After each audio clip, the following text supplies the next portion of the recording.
Біздің білетініміз, оң құлақ шыңылдаса біреу мақтап жатыр, ал сол құлақ шыңылдаса біреу жамандап өсектеп жатыр дейміз.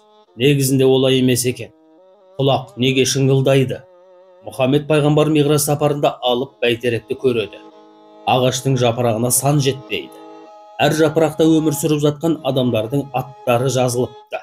Пайғамбар Жебірейілден бұл не деп сұрайды? Жебірейіл, бұл адамның тағдыры. Кімнің дәм тұзы таусылса, жапырақтың біреуі үзіліп жерге түседі. Жапырақ қиылғанда адамның өмірі қоса үзіледі. Жапырақ жерге түскенше марқұм болған адам мен аттас пенделердің құлақтары шыңылдайды. Яғни періштелер, сенімен аттас бір адам дүниеден өтті. Бұл күн сенің де басыңа келеді, деп тірілердің есіне өлімді салып тұрады. Егер ол марқұм пейішке кетсе, тірінің оң құлағы шыңылдайды. Ал егер тозаққа кетсе, аттасының сол құлағы шыңылдайды, дейді.